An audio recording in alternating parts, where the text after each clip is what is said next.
Young Hearts Crying by Richard Yates. To my three daughters. Part 1. Chapter 1. By the time he was 23, Michael Davenport had learned to trust his own skepticism. He didn't have much patience with the myths or legends of any kind, even those that took the form of general assumptions. What he wanted always was to get down to the real story. He had come of age as a waist gunner on a B-17 toward the end of the war in Europe, and one of the things he liked least about the Army Air Force was its public relations program. Everybody thought the Air Force was the luckiest, happiest branch of the service, better fed and quartered and paid than any other, given more personal freedom, given good clothes to be worn in a casual style. Everybody understood, too, that the Air Force couldn't be bothered with the petty side of military discipline. Flying and daring and high comradeship were esteemed over any blind respect for rank. Officers and enlisted men could pal around together, if they felt like it, and even the regulation Army salute became a curled up, thrown away little mockery of itself in their hands. Soldiers of the ground forces were said to refer to them, enviously, as flyboys. And all that stuff was probably harmless enough. It wasn't worth getting into any arguments about, but Michael Davenport would always know that his own Air Force years had been humbling and tedious and bleak, that his times in combat had come close to scaring the life out of him, and that he'd been enormously glad to get out of the whole lousy business when it was over. Still, he did bring home a few good memories. One was that he had lasted through the semifinals as a middleweight in the boxing tournament at Blanchard Field, Texas. Not many other lawyers' sons from Morristown, New Jersey could claim a thing like that. Another, which came to take on philosophical proportions the more he thought about it, was a remark made one sweltering afternoon by some nameless Blanchard Field gunnery instructor in the course of an otherwise boring lecture. Try to remember this, men. The mark of a professional in any line of work, I mean any line of work, is that he can make difficult things look easy. And even then, brought awake amongst the sleepy trainees by that piercing idea, Michael had known for some time what line of work it was that he wanted eventually to make his mark in as a professional. He wanted to write poems and plays. As soon as the Army set him free, he went to Harvard, mostly because that's where his father had urged him to apply. And at first, he was determined not to be taken in by any of the myths or legends of Harvard either. He didn't even care to acknowledge, let alone to admire, the physical beauty of the place. It was school, a school like any other, and as grimly eager as any other to collect its share of his GI Bill of Rights money. But after a year or two, he began to relent a little. Most of the courses were stimulating. Most of the books were the kind he had always wanted to read. The other students, some of them anyway, were turning out to be the kind of men he had always craved as companions. He never wore any of his old army clothes. The campus was crawling then with men who did, and who were largely dismissed as professional veterans. But he kept the modified handlebar mustache that had been his only affectation in the service, because it still served the purpose of making him look older than his years. And he had to admit now and then that he didn't really mind the light that came into people's eyes, or the quickening of their attention when they learned he had been an aerial gunner, or that his playing it down seemed only to make it all the more impressive. He was prepared to believe that Harvard might, after all, prove a good enough environment for learning how to make difficult things look easy. Then one spring afternoon in his junior year, all bitterness gone, all cynicism drowned, He wholly succumbed to the myth and the legend of the lovely Radcliffe girl who could come along at any moment and change your life. You know so much, she told him, reaching across the restaurant table to grasp one of his hands with both of her own. I don't know any other way to put it. You just know so much. The Radcliffe girl's name was Lucy Blaine. She had been chosen for the leading role in Michael's first halfway decent one-act play, which was then in rehearsal at a small campus theater. And this was the first time he had worked up the courage to ask her out. Every word, she was saying, every sound and silence in this play is the work of a man with a profound understanding of of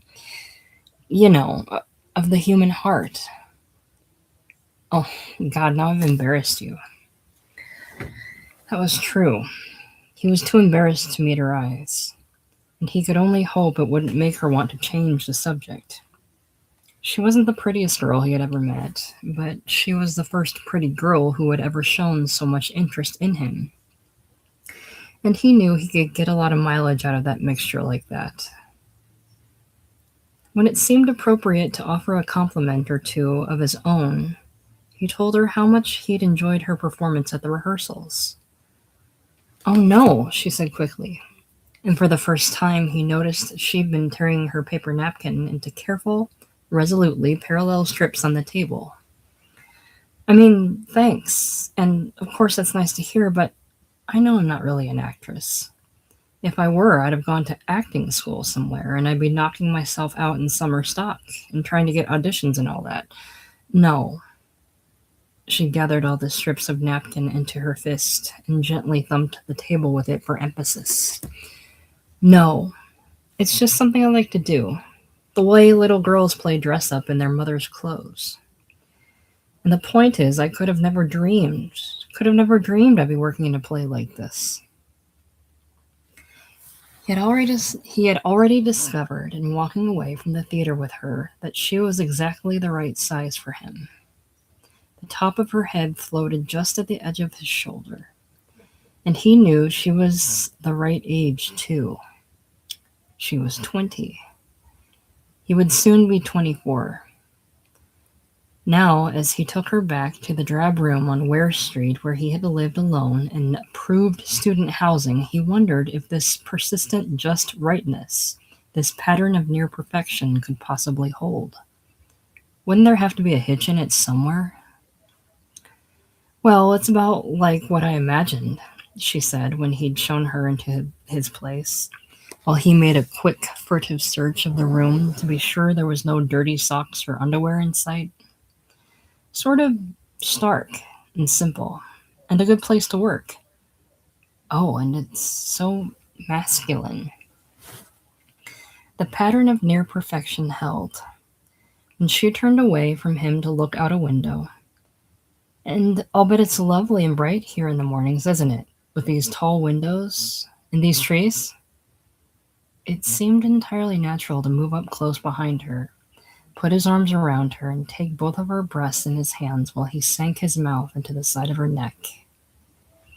In less than a minute they were naked and reveling under the army blankets of his double bed, and Michael Davenport found he hadn't yet known such a fine and responsive girl, hadn't even guessed at what a boundless, extraordinary new world a girl could be. Oh, Jesus, he said when they were finally at peace, and he wanted to tell her something poetic but didn't know how. Oh, Jesus, you're nice, Lucy. Well, I'm glad you think so, she said in a low, subtle voice, because I think you're wonderful. And it was springtime in Cambridge. Nothing else was of any consequence at all. Even the play had ceased to matter very much. When a Harvard Crimson reviewer called it sketchy and described Lucy's performance as tentative, they were both able to take it in stride. There would be other plays soon enough. And besides, everybody knew what envious little snots the Crimson reviewers were. Can't remember if I've asked you this before, he said once when they were strolling in the Boston Common. But what does your father do? Oh, he sort of manages things, different kinds of business things. I've never quite known what he does exactly. And that was the first clue he had. Apart from her elegantly simple clothes and manners, that Lucy's family might be very rich. There were further clues a month or two later, when she took him home to meet her parents at their summer place on Martha's Vineyard. He had never seen anything like it. First, you drove to an obscure coastal village called Woods Hole, where you went aboard a surprisingly luxurious ferry boat that floated you out over miles of sea. Then, once ashore again on the distant island of the Vineyard, you followed a road between tall, uncropped hedges until you came to an almost hidden driveway that led around among lawns and trees and took you down near the edge of the gentle water. And there was the Blaine's house, long and amply proportioned, made almost as much of glass as of wood, with its wooden sections finished in dark brown shingles that looked silver in the dappled sunlight. "I was beginning to think we'd never get to meet you, Michael," Lucy's father said after shaking hands with him. "We've heard almost nothing but your name since, well, I suppose it's only been since April or so, but it seems much longer." Mr. Blaine and his wife were tall and lean and graceful, with faces as intelligent as their daughters. They both had the kind of taut tan skin that comes with easy mastery of swimming and tennis, and their husky voices suggested a full appreciation of daily alcohol. Neither of them looked more than 45 years old. Seated and smiling together on a long chintz-covered sofa in their impeccable summer clothes, they might have been a photograph illustrating a magazine article with a title like, "Is There an American Aristocracy?" "Lucy," Mrs. Blaine was saying, "do you think you'll be able to stay through Sunday? Or would that mean keeping you away from any number of romantic imperatives back in Cambridge?" A soft-treading Negro maid came in with a liquor tray, and the early tension of their gatherings began to fade. Sitting back to savor the first sip or two of an ice-cold, bone-dry martini, Michael stole an unbelieving glance at the girl of his dreams, and then let his gaze follow the lofty ceiling tile of one bright wall until it met at right angles with another, far away, that opened onto another, and still other rooms in the shadows of the afternoon. This was a place suggesting the timeless repose that only several generations' worth of success could provide. This was class. "Well, but what do you mean, class?" Lucy asked him, with an exasperated little puckering of her forehead, as they walked alone along the narrow beach the next day. "When you use a word like that, it makes you sound sort of proletarian and dumb, or something. And you must know that I know better than that." "Well, compared to you, I am proletarian." "That's silly," she said. "That's the silliest thing I've ever heard you say." "Okay, but listen. Do you think we might get out of here tonight instead of staying through Sunday?" "Well, I suppose so, sure. But why?" "Because." And he stopped to let her turn toward him so that his fingers could touch one of her nipples very tenderly through the fabric of her shirt. "Because there are any number of romantic imperatives back in Cambridge." His own most important romantic imperative, all through the fall and winter of that year, was to find attractive ways of fending off her shy but persistent wish to be married. "Well, of course I want to," he would say. "You know that. I want to as much as you do, or even more. I just don't think it'd be too smart a thing to do before I've even gotten started in any kind of work. Isn't that reasonable?" And she would seem to agree, but he learned soon enough that words like reasonable didn't carry much weight with Lucy Blaine. A wedding date was set for the week after his graduation. His family came up from Morristown to smile in courteous bewilderment through the ceremony, and Michael found himself a married man without being fully aware of how it had all come about. When their taxicab brought them from the church to the reception in an old stone building at the base of Beacon Hill, he and Lucy emerged under the looming figure of a mounted policeman, who raised one hand to the visor of his cap in a formal salute as his beautifully groomed horse stood straight and still as a statue at the curbside. "Jesus," Michael said as they started up an elegant flight of stairs. "How much do you suppose it costs to hire a mounted cop for a wedding reception?" I don't know, she said impatiently. "Not much, I should think. 50? Gotta be a lot more than 50, honey," he told her. "If only because you'd have to buy oats for the horse." And she laughed and hugged his arm to show she knew he was only fooling. A small orchestra played a medley of Cole Porter tunes in one of the 3 or 4 big open rooms of the reception, and crouching bartenders raced under the pressure of their orders. Michael spotted his parents once in the sea of guests and was glad to find they had a sufficient number of strangers to talk to, and that their Morristown clothes looked all right. But then he lost sight of them again. A very old, wheezing man wearing the silk rosette of some rare honor in the lapel of his custom-made suit was trying to explain that he'd known Lucy since she was a baby. In her pram, and her little woolly mittens and her booties. And another man, much younger, with a knuckle-crushing handshake, wanted to know how Michael felt about sinking fund debentures. There were 3 girls who had known Lucy at Farmington and who rushed with squeals of happiness to embrace her, though she could scarcely wait until they were gone to tell Michael that she hated them all. And there were women of her mother's age who dabbled at invisible tears in saying they had never seen such a lovely bride. It was while pretending to listen to the drink-fuddled talk of a man who played squash with Lucy's father that Michael thought again of the mounted policeman at the curb. Surely it wouldn't be possible to hire a cop and his horse.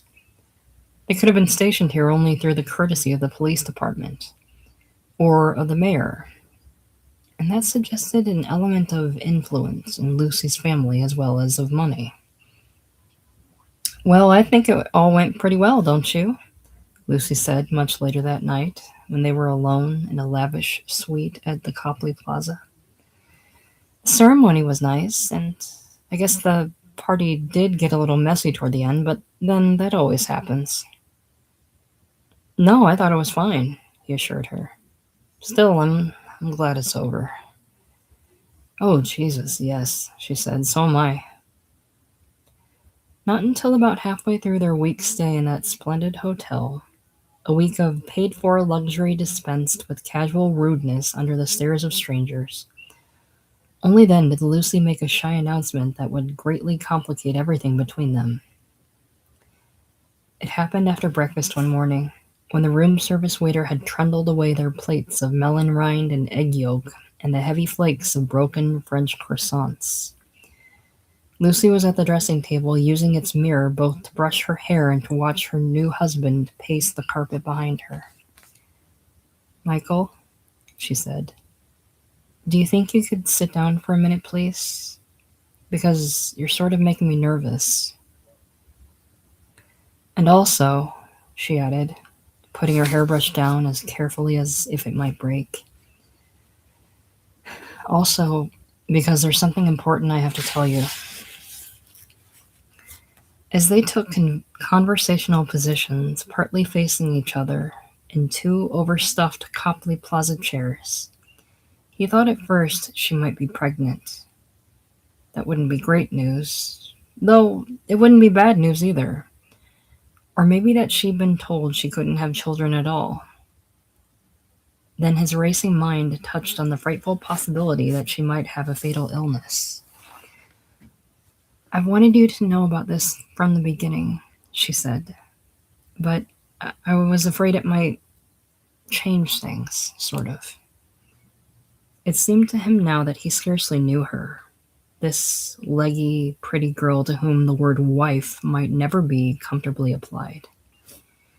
And he sat with a chill of dread from his scrotum to his throat as he watched her lips and waited for the worst. So now I'll have to stop being afraid. That's all. I'll just tell you. And I can only hope it won't make you feel. Well, anyway. The thing is, I have something between $3 and $4 million of my own. Oh, he said. Remembering it later, even after many years, it would always seem to Michael that they filled their remaining days and nights in that hotel with nothing but talk. Their voices only rarely took on the tension of an argument, and never once broke into quarreling. But it was a steady, dead earnest discussion that kept circling back over the same issues time and again. And there were decidedly two points of view. Lucy's position was that the money had never meant anything to her. Why, then, should it mean anything to him beyond an extraordinary opportunity for time and freedom in his work? They could live anywhere in the world. They could travel, if they felt like it, until they found the right setting for a full and productive life. Wasn't that the kind of thing most writers dreamed of? And Michael would admit he was tempted. Oh, Jesus, talk about tempted. But this was his position.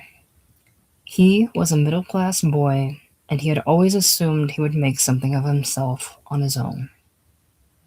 Could he really be expected to abandon that lifelong habit of thought overnight?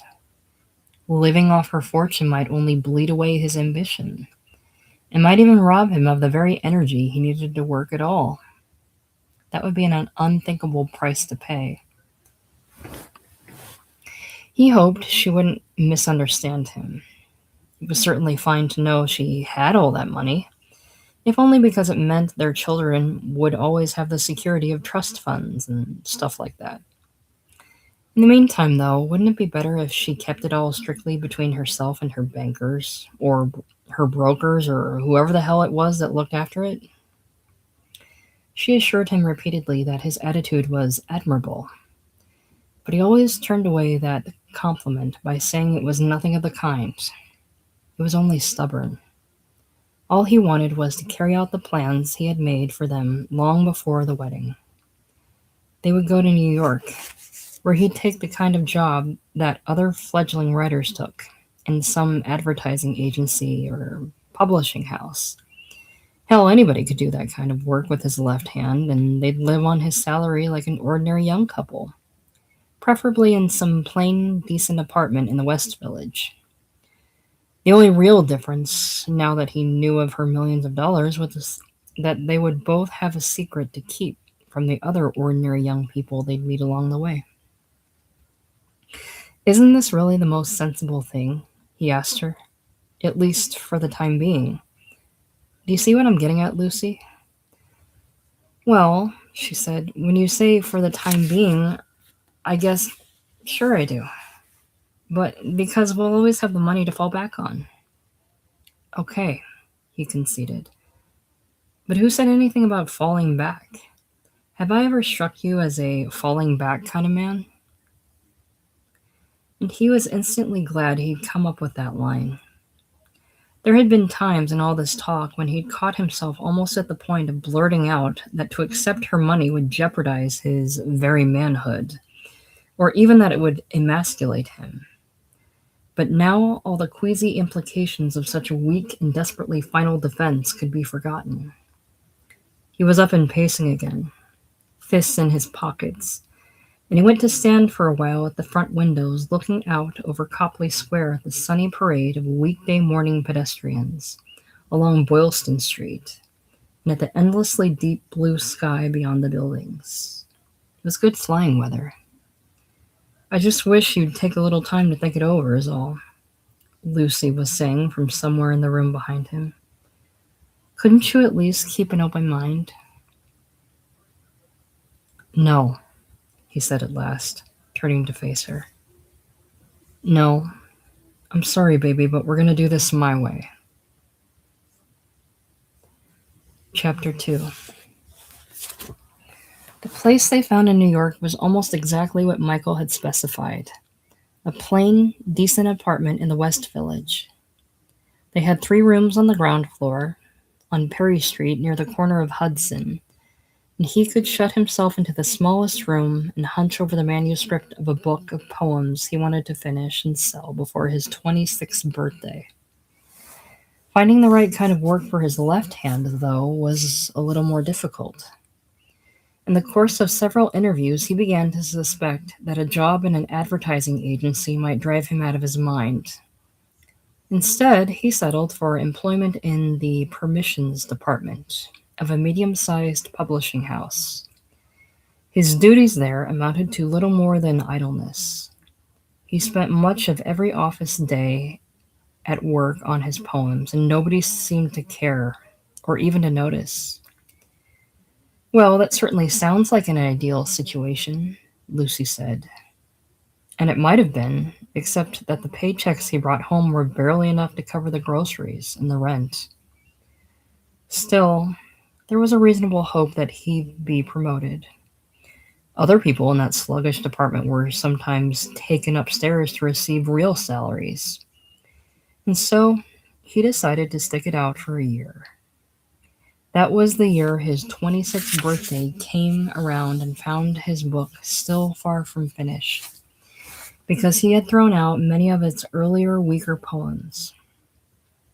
It was also the year they discovered that Lucy was pregnant.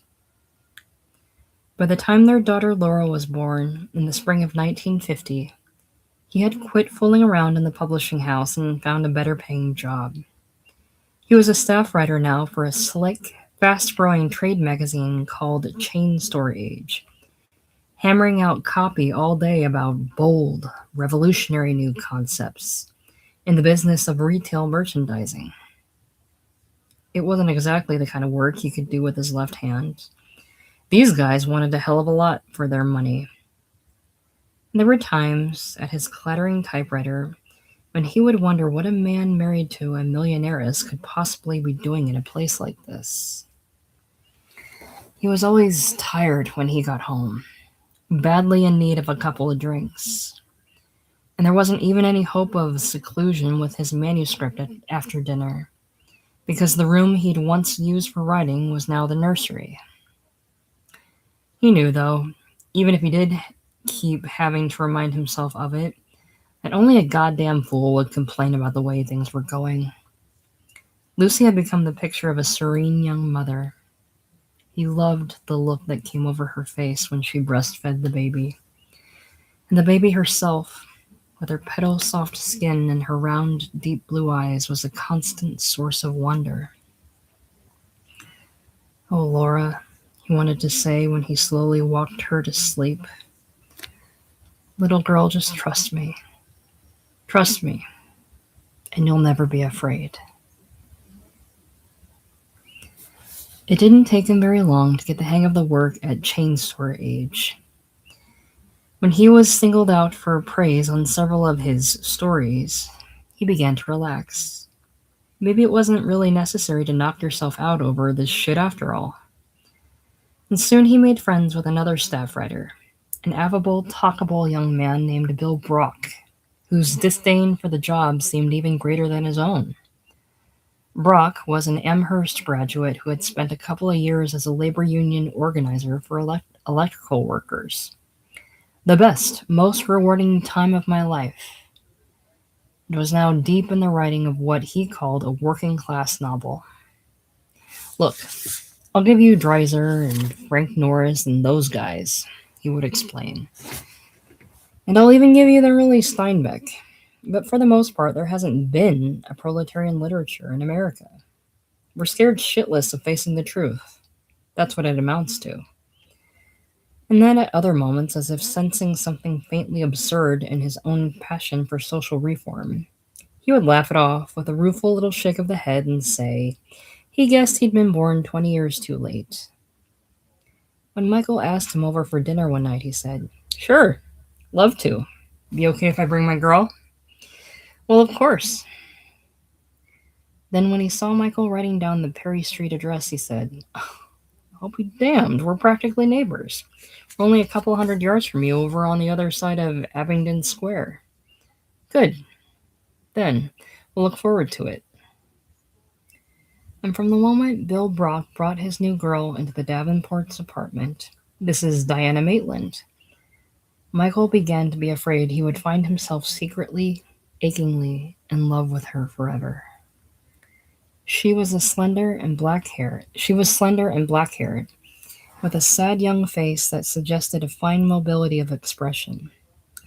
And she carried herself a little like a fashion model, or rather with a kind of heedless, lanky grace that any training as a fashion model might only have refined and destroyed. He couldn't take his eyes away from her, and he could only hope that Lucy wasn't paying attention. When the four of them were settled over their first or second drinks, Diana Maitland cast a brief, twinkling look at him. Michael reminds me of my brother, she said to Brock. Don't you think? Not so much in the face, I mean, but in the general build and manner.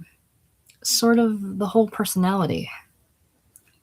Bill Brock frowned and didn't seem to agree, but he said, That's a great compliment anyway, though, Mike. She's always been crazy about her brother. Very nice guy, too. I think you'd like him. A little moody and morose at times, but essentially a very... And he held up one hand to ward off any objection from Diana. Well, now, come on, baby. I'm not being unfair. You know he can be tiresome as hell when he goes in for all this brooding, heavy drinking. Great, tragic artist horseshit. And as if confident of having silenced her, he turned back to the Davenports and explained that Paul Maitland was a painter. Damn good one, too, from what I hear. And, I mean, at least you gotta give him credit. He works hard as hell at it, and it doesn't seem to care if he ever makes a nickel out of it or not. Lives way the hell downtown on Delancey Street, or some awful place. And his studio is big as a barn that costs him about $30 a month. Does rough carpentry to pay the rent and buy the booze. Are you getting the picture? A real tough customer. Anybody ever came along and offered him a job like we've got, a commercial artist or something? If that ever happened, he'd punch him right in the mouth. He'd think he was being compromised. He'd say they were trying to make him sell out. And that's exactly the way he'd put it, too. Sell out. No. But I've always liked the hell out of Paul, and I admire him. I admire any man with the courage to go, the courage to go his own way. Paul and I were at Amherst together, you see. If it hadn't been for that, I'd never met this creature here. The phrase "this creature" echoed in Michael's head throughout their dinner and for a long time afterwards. Diana Maitland might be only a girl at the table, courteously praising Lucy's cooking. She might be only a girl in the conversational hour or two that followed. And still a girl when Bill Brock helped her on with her coat in the vestibule, and they said goodnight, and their footsteps rang and faded across Abingdon Square towards Brock's place. Their place. But once they were home, with the door locked behind them and their clothes on the floor, when she lay thrashing and moaning in Brock's arms, in Brock's bed, she would be a creature. There were other visits back and forth across Abingdon Square in the fall of that year. Each time, Michael would steel himself to take the risk of glancing quickly from Diana to Lucy, hoping Lucy might turn out to be the more attractive of the two. And he was always disappointed. Diana kept winning the contest time and again. Christ, what a girl. Until, after a while, he decided to quit making those wretchedly secret comparisons. It was a dumb thing to do. It might well be something other married men did now and then, for little other purpose than to torture themselves, but you didn't have to be very smart to know how dumb it was. Besides, when he and Lucy were alone and he could look at her from different angles and in any kind of light, it was always easier easy to believe she was pretty enough to last him a lifetime. One ice-cold December night, at Diana's urging, the four of them rode downtown in a cab to visit her brother. Paul Maitland turned out to look nothing at all like Michael. He did have the same general kind of mustache, which he touched and stroked with shapely fingers in the momentary shyness of meeting strangers. But even that provided no real similarity because it was far more luxuriant. A fearless young iconoclast's mustache, as opposed to that of an office worker. He was lean and limber, and a masculine version of his sister's style, dressed in a Levi jacket and pants with a merchant seaman's sweater worn under the jacket. And he spoke very courteously in a light, almost whispering voice that made you bend a little toward him for fear of missing something. As he led his guests across the studio, a big plain loft once used for small factory facilities, they found they couldn't see any of his paintings because everything lay in shadows cast by the glare of a street lamp beyond the window panes. But in one far corner, a great many yards of heavy burlap had been hung from ropes to form a kind of tent. And it was within this small enclosure that Paul Maitland made his winter home. He lifted a flap to usher them inside, and they discovered other people sitting around with red wine in the warmth of a kerosene stove. Most of the names were lost in their perfunctory introductions, but by now Michael was less concerned with names than with clothes.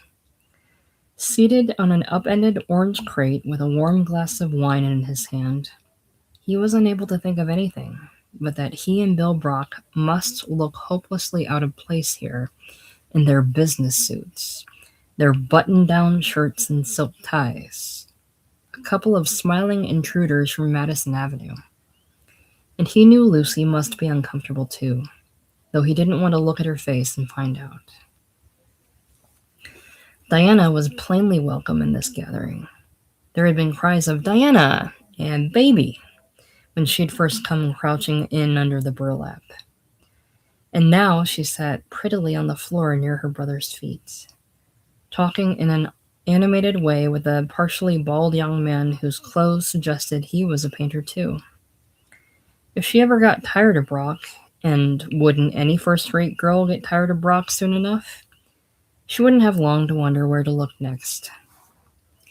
There was another girl called Peggy, who looked no more than 19 or 20, with a sweet gray face, a peasant blouse, and a dirndl skirt, and she seemed determined to prove she belonged to Paul.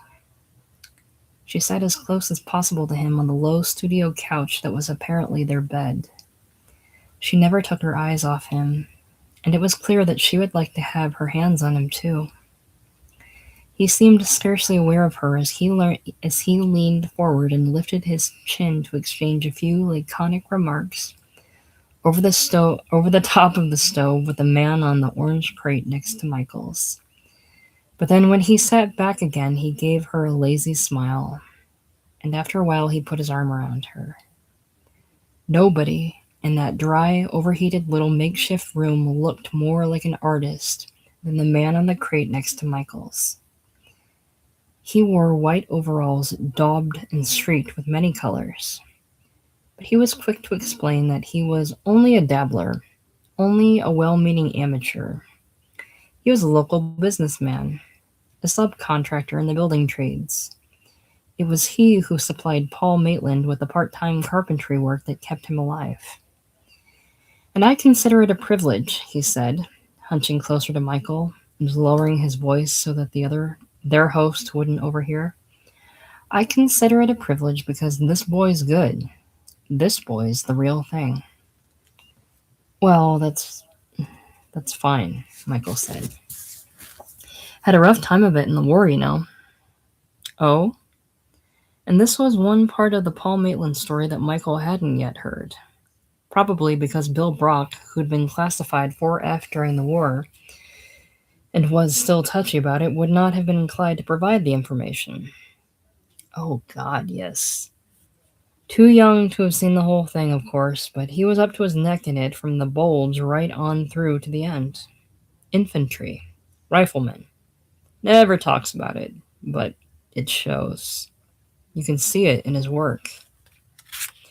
Michael pulled his necktie loose and opened his collar, as if that might give his brains a better chance to sort things out.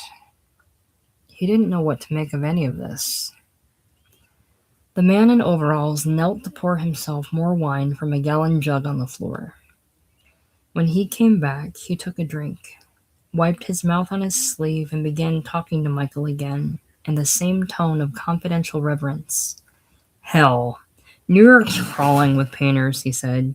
The whole damn country is, for that matter. But you come across a boy like this maybe once in a generation. I'm confident of that. And it may take years. It may not even happen in his lifetime, God forbid. Here he reached down and rapped his knuckles on a slat of his crate. But someday, an awful lot of people are going to walk into the Museum of Modern Art, and it'll be Paul Maitland all the way. Room after room after room. I'm confident of that. Well, okay, swell, Michael wanted to say, but do you think you could sort of shut up about it now? Instead, he nodded in slow and respectful silence. Then he peered across the kerosene stove at Paul Maitland's averted face, as if a close enough scrutiny of it might reveal some gratifying flaw. He considered Maitland's having gone to Amherst. Didn't everybody know Amherst was an expensive school for society boys and intellectual lightweights? But no, all those stereotypes were said to have broken down since the war. Besides, he might have chosen Amherst because it had a good art department, or because it allowed him more time to paint than he'd ever have had at other colleges.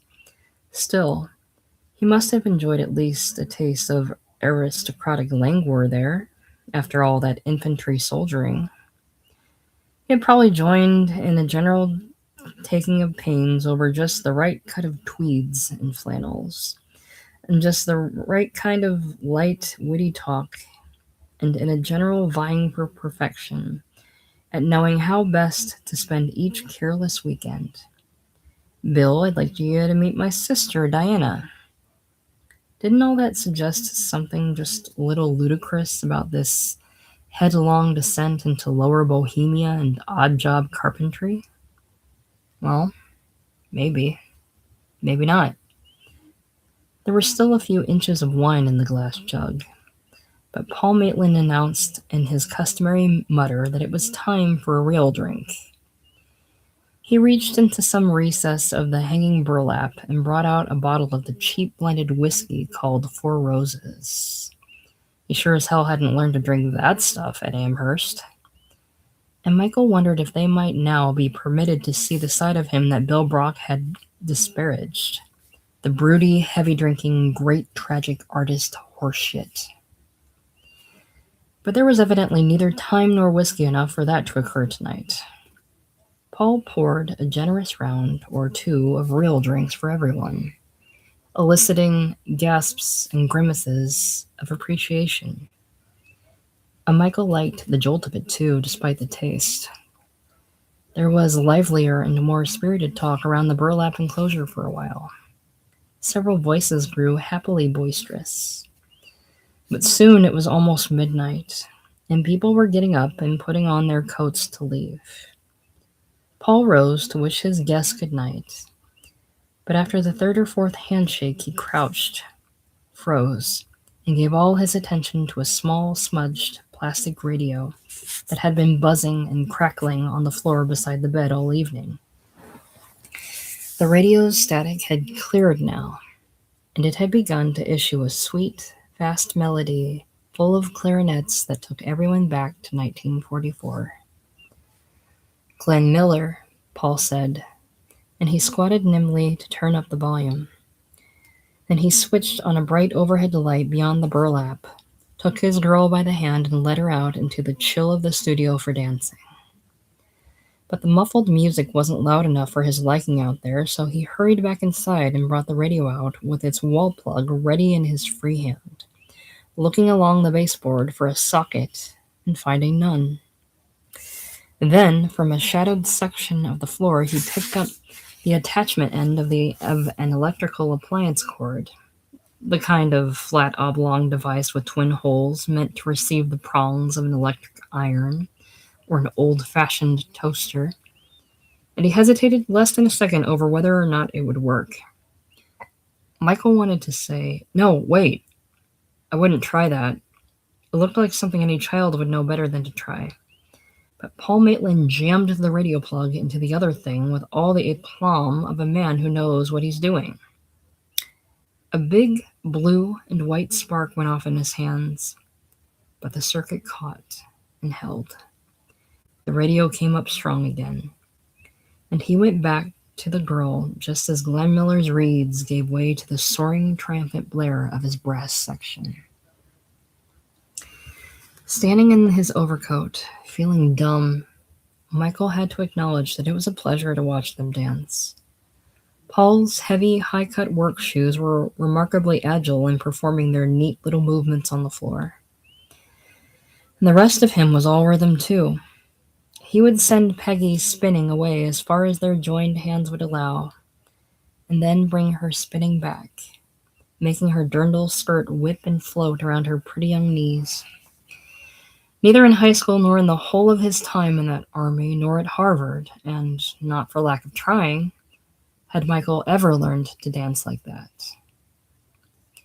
As long as he was feeling dumb anyway, he supposed he might as well turn and inspect the big painting that now hung revealed in the single studio light.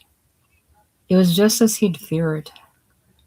It looked incomprehensible to the point of chaos.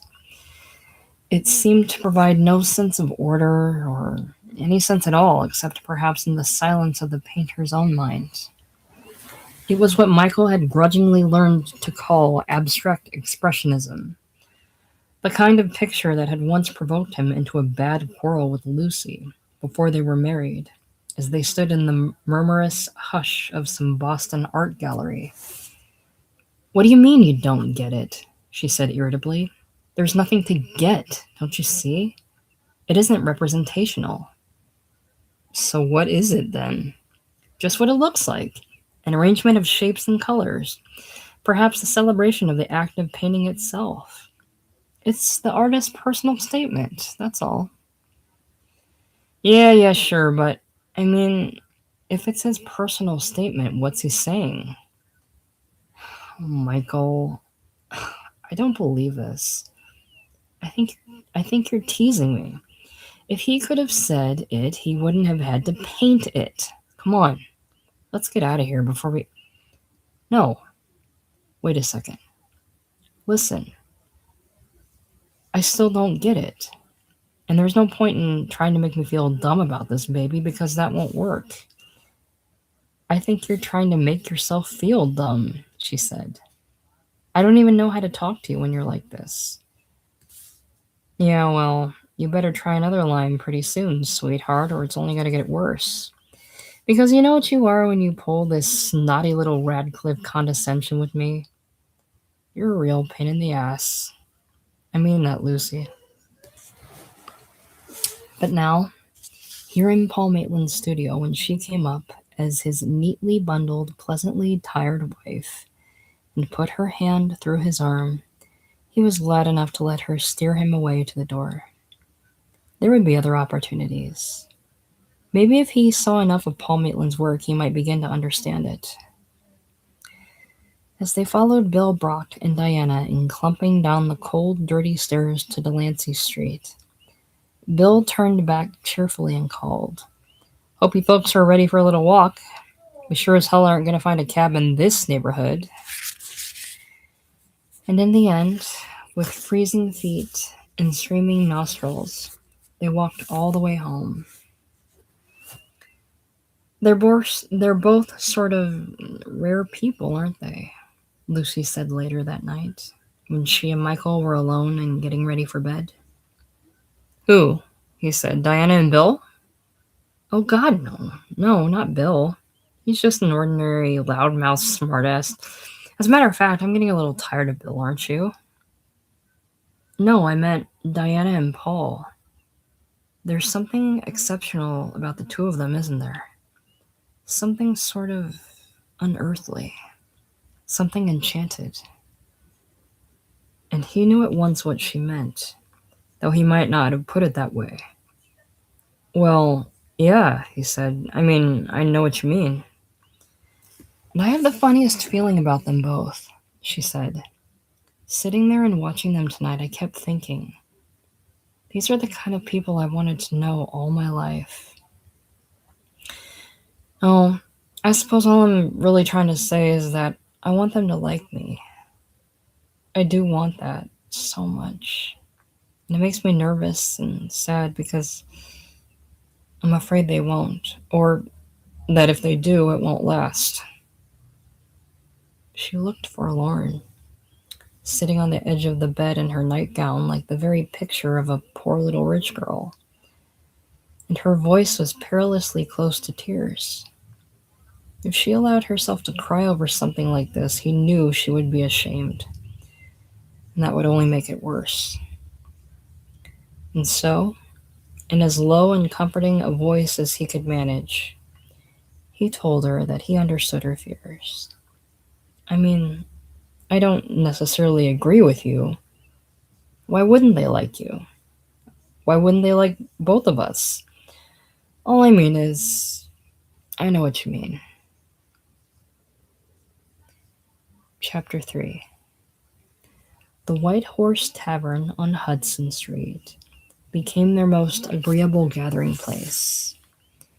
They were usually a party of four, Bill and Diana and the Davenports. But there was a surprising number of other happier evenings when Paul Maitland would bring Peggy uptown to join them around a big, damp, brown table for drink and talk and laughter, and even for song. Michael had always liked to sing. He prided himself on having memorized all the lyrics of obscure songs and on usually having the sense to know when to stop. Though there were some nights when Lucy had to frown or nudge him into silence. This was at a time not long before the death of Dylan Thomas made the White Horse famous. And we never even saw him in there, Michael would complain for years afterwards. Isn't that the damnedest thing? Sat around the horse almost every night and never even saw the man. And how could anybody miss a face like that? Christ's sake, I didn't even know he was in America when he died. As a consequence of that death, it seemed that everyone in New York wanted to come in and drink at the White Horse every night. And so the place lost much of its appeal. But by the spring of that year, the city itself was no longer very appealing for the Davenports. Their daughter was 4, and it seemed only reasonable to look for a place in the suburbs, assuming, of course, that they could remain within easy commuting distance. The town they chose was Larchmont, because it struck Lucy as being more civilized than the others they visited, and the house they found to rent there seemed to meet their immediate needs. It was nice, a good place to work, a good place to rest, and it had a good grassy backyard for Laura to play in. Suburbia! Bill Brock cried as dramatically as a man discovering the shore of a new continent. And he brandished the bottle of bourbon he had brought as a housewarming gift. Close beside him and clasping his arm with both hands, Diana Maitland pressed her laughing face against his coat, as if to suggest that this kind of clowning was the very thing she had always loved best about him. And as they made their slow, mirth-encumbered way up the short path from the Larchmont sidewalk into the Larchmont house, Bill seemed reluctant to break the pattern of his own hilarity. "My God," he said, "look at this! Look at the two of you! You're like a couple of young marrieds in the movies, or in Good Housekeeping." There was nothing for the Davenports to do but go along with the laughs as best they could. Even after drinks were poured and they were settled in a conversational group around the living room, though Michael had begun to hope the teasing would soon be over. But Bill Brock wasn't quite finished. He extended the index finger of the hand that held his glass, aimed it first at Lucy and then at Michael, who were sitting together on the sofa, and said, "Blondie and Dagwood." And Diana almost fell out of her chair. It was the first time Michael had ever disliked her. Worse still, the second time came later that same night, long after the talk had turned to other things and the tension had dissolved. Brock, as if in partial apology for his earlier comments, expressed a non-humorous interest in seeing what the town was like. So the four of them took a long walk through the leaf-shadowed evening streets. And Michael was tentatively pleased, because this was indeed the best time for a tour of Larchmont. All its glaring, oppressive tidiness was softened and made gentle in the dark. Its lighted windows, as seen through their dappling of green, in house after house, suggested calm and ordered and well-earned peace. It was very quiet, and the air smelled wonderful. "No, I can certainly understand the appeal of it," Bill Brock was saying. "Nothing's awry. Nothing's screwed up. Nothing's ever out of whack. That's certainly what you want, I guess, if you're married and have a family and all that. Matter of fact, there must be millions of people who'd give anything for a chance to live here. An awful lot of guys I worked with in the union, for example. Still, for some temperaments, it just wouldn't ever be right." And here he gave his girl a little squeeze. "Can you imagine Paul in a place like this?" "God," Diana said quietly, and she gave an audible shudder that reverberated down Michael's spine. "He'd die. Paul would absolutely, literally die here." And I mean, couldn't she see what a tactless fucking thing that was to say?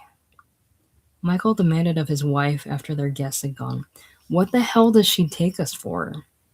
And I didn't like her getting quite such a big fucking laugh out of that silly shit about Blondie and Dagwood either. "I know," Lucy assured him. "I know. Well, it was a very awkward evening. But he was glad he had been the one to explode.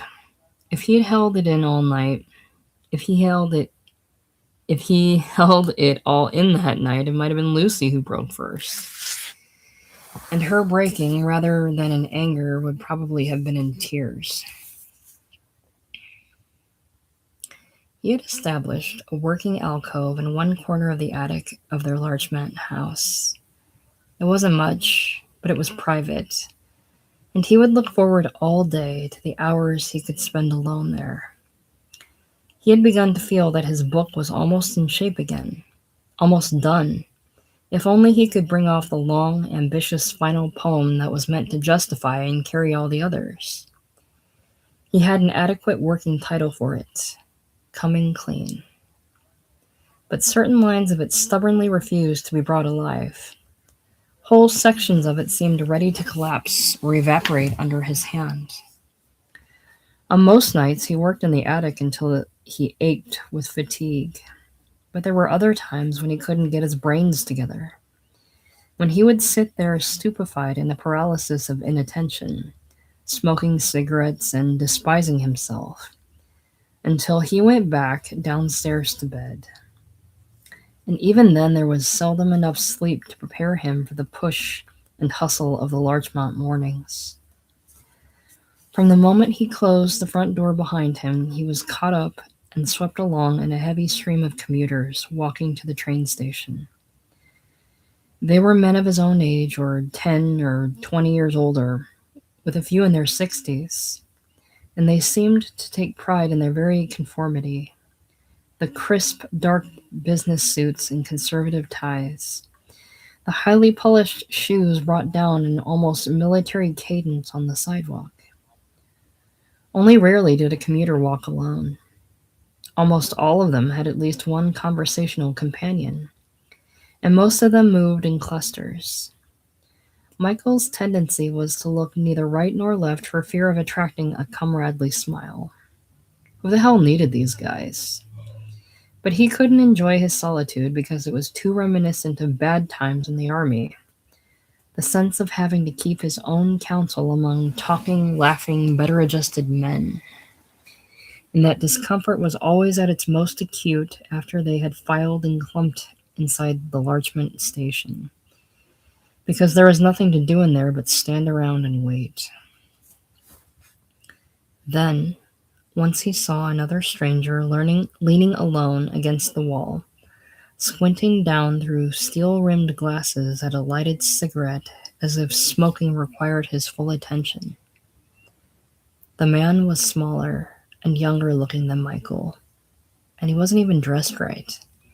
Instead of a suit coat, he wore an army tanker's jacket, the sturdy zippered windbreaker once coveted by most ground force troops in Europe, because it was given only to the men who rode and tracked in armored assault vehicles. Michael drifted over to within speaking range and said, "You in an armored division?" "Huh?" "I said, were you in an armored division during the war?" The young man looked puzzled, blinking several times behind his glasses. "Oh, the jacket," he said at last. "No, I bought this off a Geisel." "Oh, I see." And Michael knew that if he said, "Well, that was a good buy, they're nice to have," he would feel even more like a fool. So he kept his mouth shut and started to turn away. But the stranger apparently didn't want to be left alone. "No, I wasn't in the war," he said in the same quick, automatically apologetic way that Bill Brock always said it. "Wasn't even in the service until 45, and then I never got overseas. Never even got out of Blanchard Field, Texas." "Oh, yeah?" And this opened up further conversational possibilities. "Well, I spent a little time at Blanchard in 43, Michael said, "and I sure as hell wouldn't have wanted to stay." "What'd they have you doing there?" A small witty spasm of revulsion worked in the young man's face. "Band man," he said. "Fucking marching band. I'd made the mistake of telling some personnel interviewer I played drums, you see. So the minute I finished basic, they hung this fucking snare drum on me. Parade drum. Rattle-a-tat, retreat parades, full dress parades, award ceremonies, and all that Mickey Mouse Jesus. I thought I'd never get out of there alive." "Are you a musician then? In civilian life?" "Well, not really. Haven't got my union card yet, but I've always liked to fool around with it." "So what'd you do at Blanchard? Take basic there?" "No, I took gunnery." "Yeah?" And the young man's eyes were as wide and keen as a boy's. "You an aerial gunner?" It was turning out to be as pleasant as any similar talk at Harvard, or in the offices of chain store age. All Michael had to do was answer questions as briefly as possible, and he could feel himself gaining stature in his listener's mind. Well, yeah, he had flown in combat. 8th Air Force out of England. No, he'd never been shot down or wounded, though he had the shit scared out of him a few times. Oh yeah, it was certainly true that English girls were wonderful. Yes, no, yes, no. And as always before, he managed to change the subject before there could be any hint of a waning of interest. He asked the young man how long he'd been living in Larchmont. A year was all, and if he was married. "Oh sure, who isn't? You know anybody here who isn't? That's what Larchmont's for, man." And he had 4 children, all boys, all about a year apart. "My wife's Catholic," he explained, "and she was stubborn as hell about all that for an awful long time. Think I got her pretty well talked out of it now, though. Hope to hell I do, anyway. I mean, they're good, they're nice, but 4 is plenty." Then he asked where Michael lived and said, "Wow, you got the whole house? That's nice. We just got an upstairs apartment." Still, we're better off than we were in Yonkers. Spent 3 years in Yonkers. Wouldn't want to go through that again. By the time the train came clattering in, they'd shaken hands and exchanged names. The stranger's name was Tom Nelson. And as they moved out across the platform, Michael noticed for the first time that he carried what looked like a sparse roll of paper towels, held together with a rubber band. But they were neither soft nor clean enough to be towels.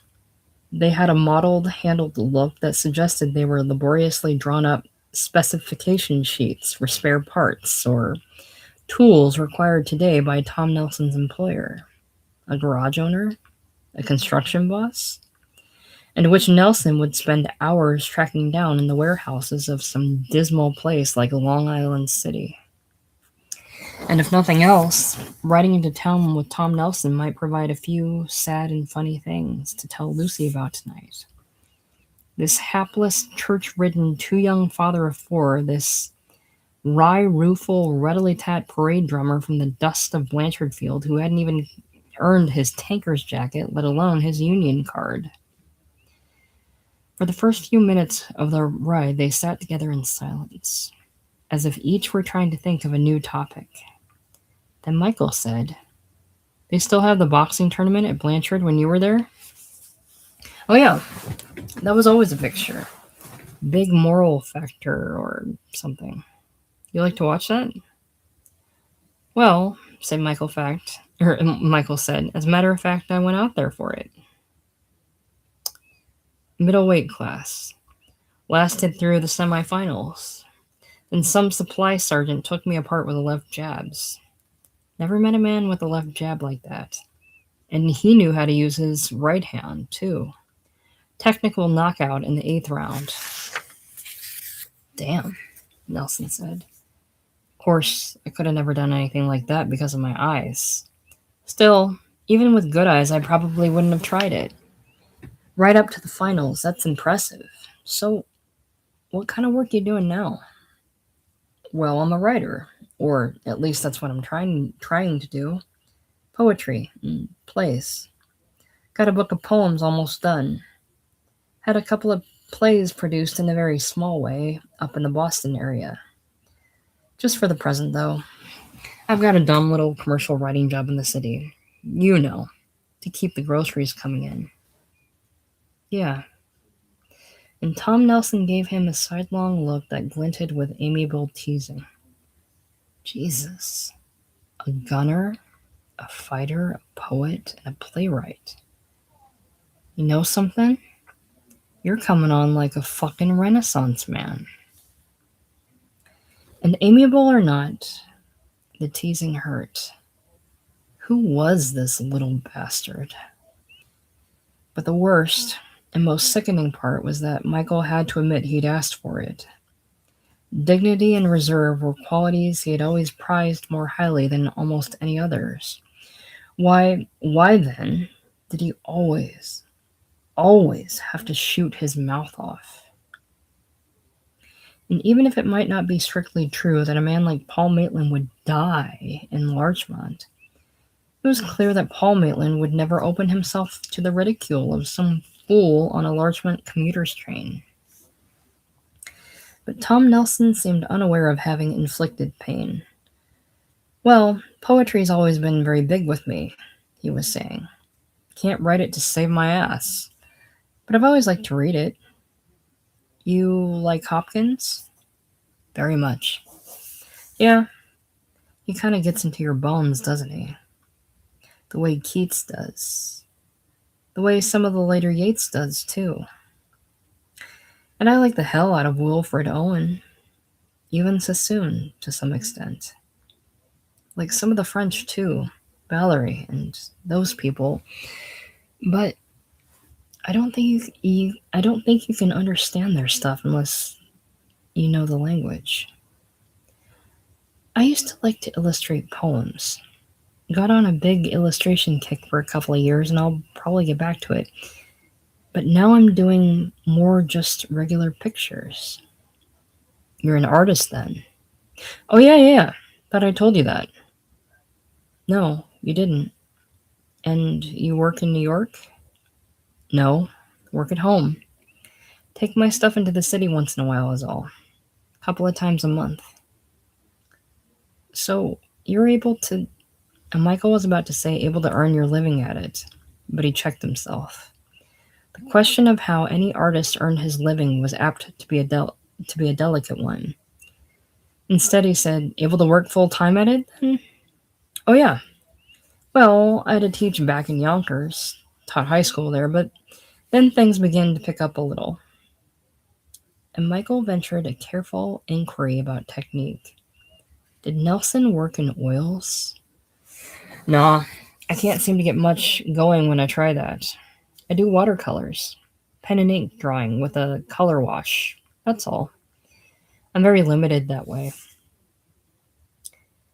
Perhaps then he was limited to the art departments of advertising agencies, or perhaps since watercolors did suggest pleasant little scenes of boats moored in their harbors or of flocks of birds on the wing, he might be limited to the kind of stifling gift shops where pictures like that were displayed for sale along with expensive ashtrays, with pink shepherd and shepherdess figurines, and with dinner plates bearing the portraits of President and Mrs. Eisenhower. Another question or two might have been enough to establish all that, or to clear it up. But Michael didn't want to press his luck. He remained silent until the train had brought them into the echoing swarm of Grand Central. "Which way you headed?" Nelson asked when they emerged, blinking in the city sunshine. "Up or down?" "Up to 59th. Good. I'll walk you to 59th. Gotta check in at the Modern there." And it took a little while for that to sink in as they walked. But by the time they'd turned uptown on Fifth Avenue, Michael was no longer in any doubt that to check in at the Modern meant a business appointment with the Museum of Modern Art. He wished there was some way he could accompany Nelson on that visit.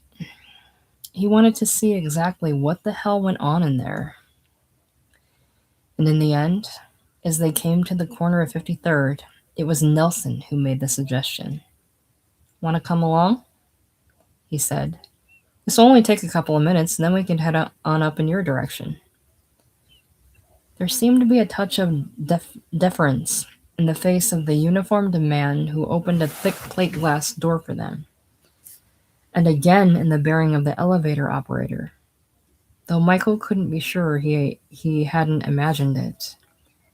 But nothing was left to his imagination in the strikingly pretty girl whose reception desk stood at the far end of a big, hushed room upstairs, and who whipped off her horn-rimmed glasses so that her lovely eyes could shine with admiration and welcome.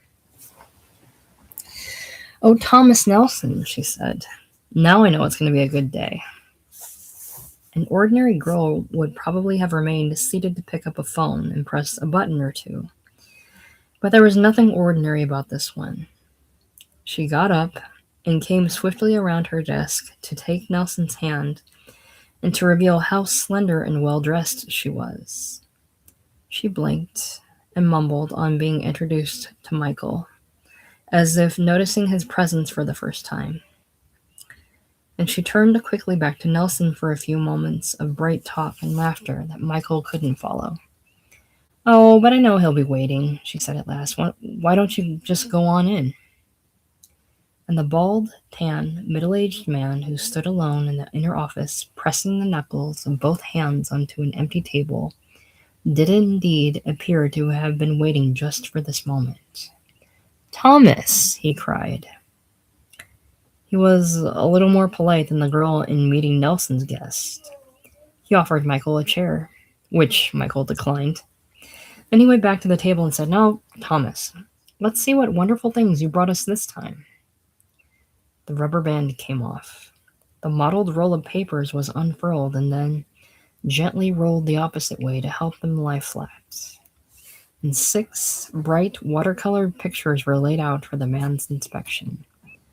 Almost, it seemed, for the delectation of the world of art itself. My God, Lucy said that night, when Michael had gotten just that far in telling the story. So, what are the pictures like? Can you tell me? He was a little annoyed with the "can you tell me" part of it, but he let it pass. Well, they're certainly not abstract, he said. I mean, they're representational. There are people and animals and things in them, but they're not realistic. They're very sort of, I don't know. And here he was grateful for the only technical information Nelson had given on the train. He does a kind of scratchy, blurry pen and ink drawing with a watercolor wash.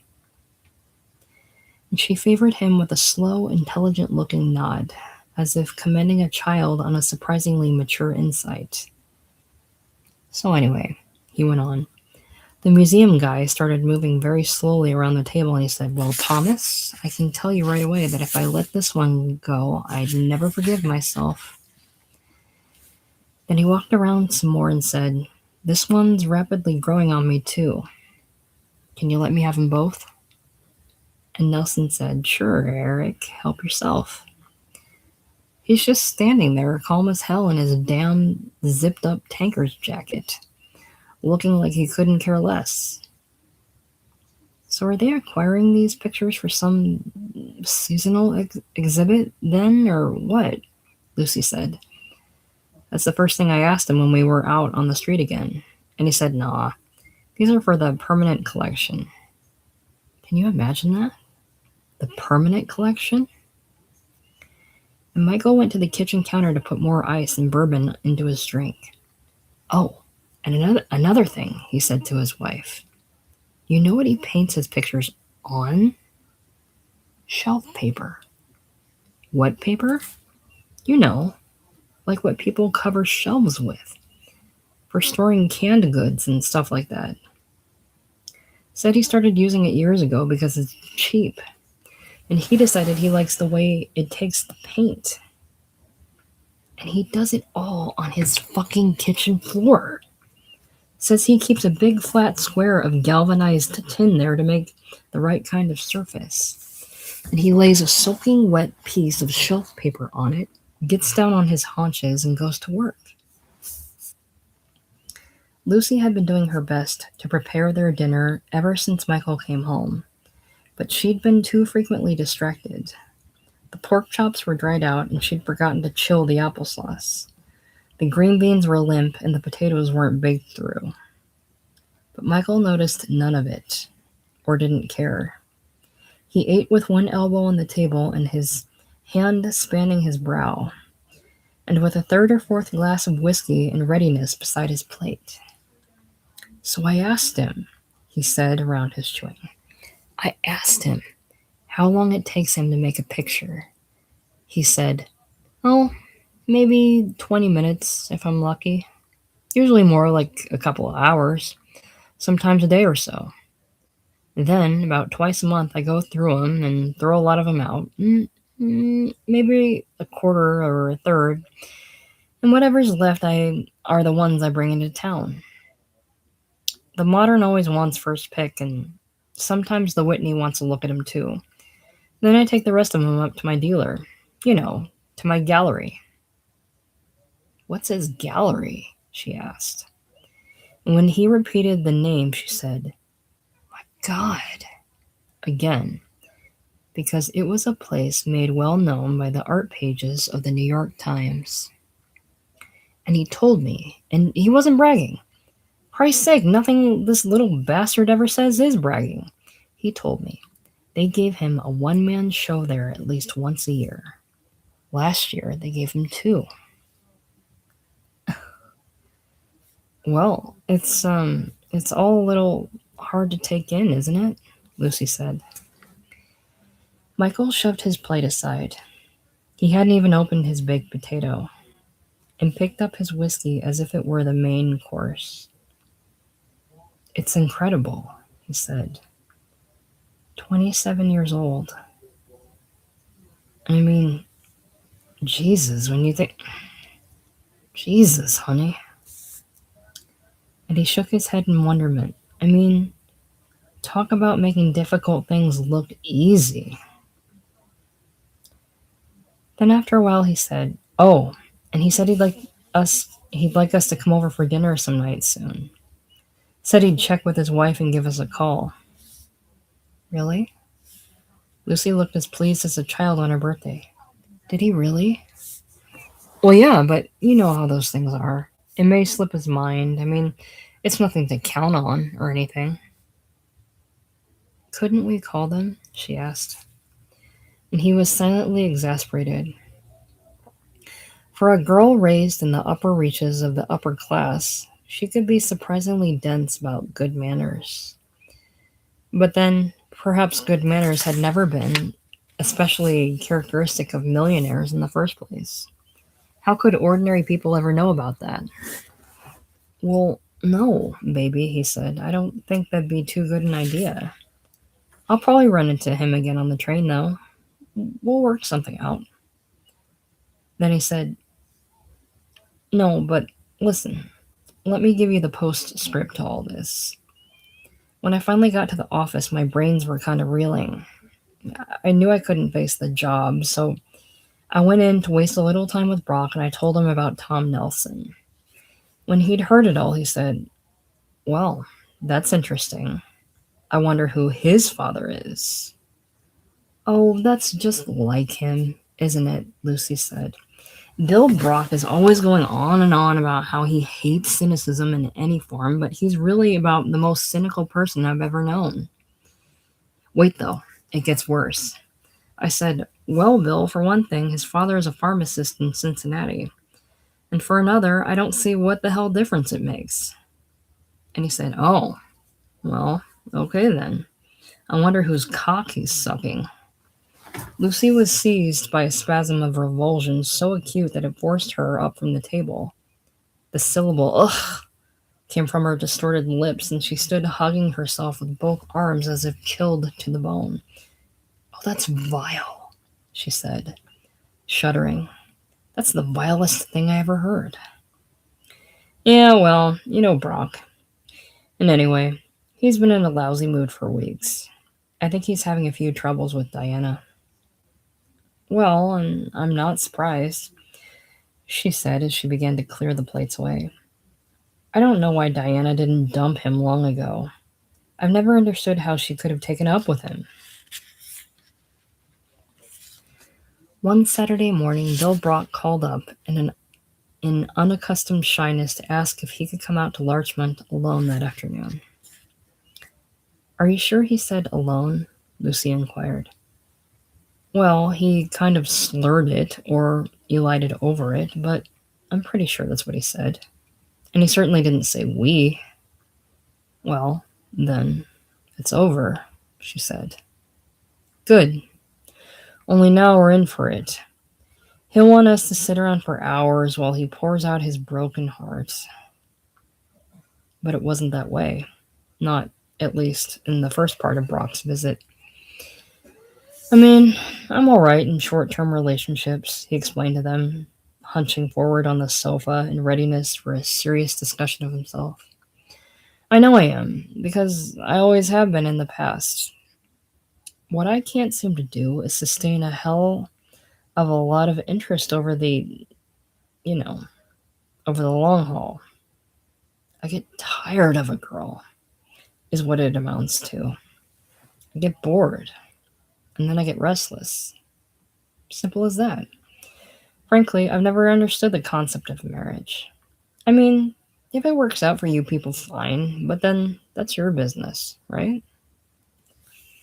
For the past several months, he reported, Diana had been making marriage noises. Oh, just a hint here and a hint there at first. Those were easy enough to handle. But then it started getting worse. Finally, I had to tell her, I said, "Look, honey, let's face a few facts, okay?" So she agreed to move out of my place. She got an apartment with another girl, and we started seeing each other on a different basis, maybe twice a week at the most.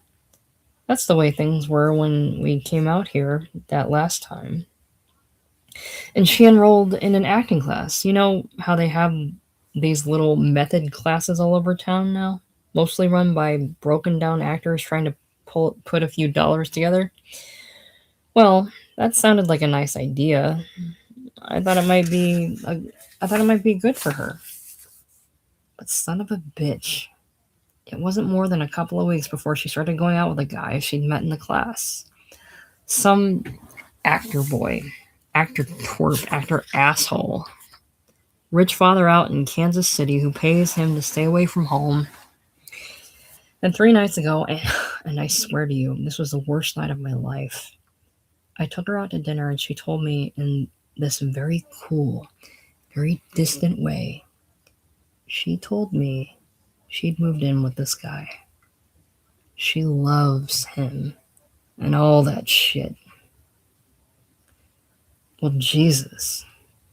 I went home feeling crippled, feeling like I'd been run over by a truck. I threw myself down on the bed.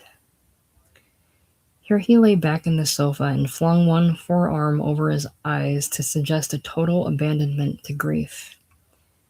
And I cried like a child. I couldn't stop. I cried for hours and I kept saying, I've lost her, I've lost her. Well, Lucy said, it doesn't sound so much as though you'd lost her, Bill. It sounds more as though you'd thrown her away. Well, of course, he said, his arm still covering his eyes. Of course. And isn't that the worst kind of loss? When you don't even realize the value of something until you've thrown it away? Bill Brock spent the night in their spare room. I knew it, Lucy said later. I knew he'd end up sleeping here. And he didn't leave until after lunch the next day. Have you ever noticed, she asked when they were alone again, how your sympathy for someone's story, anyone's story, tends to evaporate when they get to the part about how long and hard they cried? Yeah. Well, at least he's gone for now, she said. But he'll be back. Soon. And often. You can count on that. And do you know what the worst part is? The worst part is we'll probably never see Diana again. Michael felt his heart contract. He hadn't even thought of that. But from the moment Lucy said it, he knew it was true. You're always expected to take one side or the other when a couple breaks up, she went on. And isn't it funny how that can seem to work out almost entirely by accident? Because, if it had been Diana who'd called us, and it might just as easily have been, and she'd be our friend. And it wouldn't have been much trouble to sort of drop Bill Brock out of our lives. Well, I wouldn't worry about it, dear, Michael said. Maybe she'll call us anyway. She might call anytime. No, I think I know her well enough not to expect that. Well, hell, we'll call her then. How? We don't even know where she is. Oh, I suppose we could find out, but even so, I don't think she'd be very happy to hear from us. We're all stuck with the way things are. After a while, when she'd finished with the lunch dishes, she stood sadly drying her hands in the kitchen doorway. Oh, and I did have such high hopes of being friends with her, she said. And with Paul Maitland too, didn't you? They both always seemed to be such good people to know. Mike Davenport? Said a shy, light-textured voice on the phone a few nights later. Tom Nelson. Listen, my wife and I were wondering if you folks might come over for Friday night. Can you come for supper? And so it came to seem for both the Davenports that they hadn't lost out forever in their need for good people to know.